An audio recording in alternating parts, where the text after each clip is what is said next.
Let's give it a blast. 40 hertz.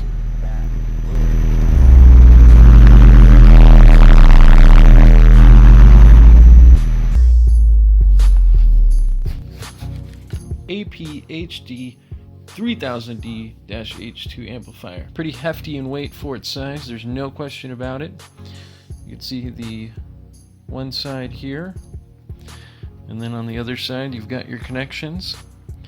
That'll fit 8 gauge and that'll fit 4 gauge. And you got your REM.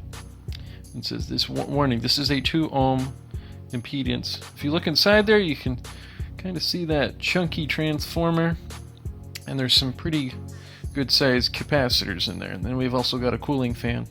This thing never did get hot during my testing and my run periods, so really good. I don't expect this unit to overheat, especially with the fan in there. And this one here is going to come with the remote clipping wire. It's got the on light clipping and protection indicators, plenty of cord for it. You've also got the AudioPipe 1-year warranty product registration, and then you get a 150 amp fuse, which should be your first indicator that this amplifier is probably not going to put out 3000 watts. Definitely not RMS. Allen keys, which is really nice, and you get your 4 screws to strap this baby down. Give you some dimensions here. Looks like about 6 inches here, just about 8 inches for your mounting area. So really small, definitely not very tall. So here is my review of the 3000 watt amplifier from AudioPipe. This little guy definitely packs a punch for its size, but I wouldn't say it's any more than a punch. It is not a pounding, it is not a beating, and if you're looking for 3000 watts, this is not where you're going to get it from, at least not from one of them. So my recommendation to you, if you're looking for 3000 watts, you better go elsewhere. Go with the AudioPipe APMI. Do one of their, strap 2 of their 1500 watt amplifiers together, and you'll get 3000 watts. Or you can do their giant, massive 3000 watt model that is 2 of them already strapped together, ready for you to purchase, around $375.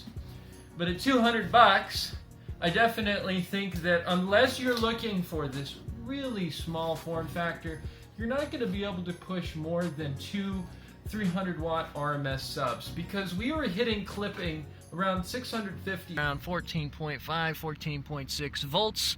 We've got our digital multimeter checking our voltage output, and we've also got our amperage being covered by our clamp meter. So decent tools, nothing really special. I don't have special audio equipment, but we're going to run a 40 hertz test tone through this. Test number 1, up to clipping. 3, 2, 1.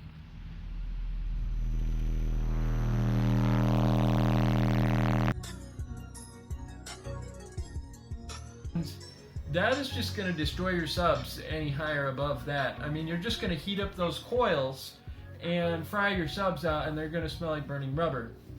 So yeah, it can put out around 1300, 1400 to max.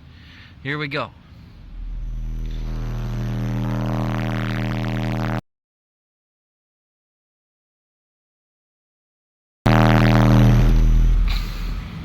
At least with the testing I did here, but as that 150 amp fuse indicates, it's not going to put out 3000 watts of power, so don't expect that from this. It has a lot of weight to it. It is a pretty heavy amplifier for its size, so that is impressive. I like that it came with a clipping meter. The website doesn't do this any justice for selling it though. There's no indication online that it comes with a clip meter. It doesn't really tell you a lot about it. But number 1, I can tell you that if you want sound quality, it has really good sound quality. I think most people will be very happy with the quality of the sound that is coming out of this. And since it's full range, you can tie it to more than just a subwoofer. But on subs at 40 hertz, which is what we tested, that's what you're going to get. I think if you did a 1 kilohertz test tone, you might be able to squeeze a little more power out of this. But I think a lot of people are looking for a base package in a small size, and I would not recommend this. It's really just not worth it. I hope you enjoyed my review today. I tried to give you some numbers. It's not perfect. I don't have a lot of high-tech equipment, but it really helped me out. If you leave a comment down below and tell me about your experience with AudioPipe, I'd like to hear more. Maybe you've got some good amplifiers, so please do share. Don't forget to subscribe, smash that like button, and watch some of my other videos. I did one on my subwoofers, so you should check that out too. And I'll be doing some more amplifier reviews in the future. So thank you so much for watching. I appreciate it, and you have a good day.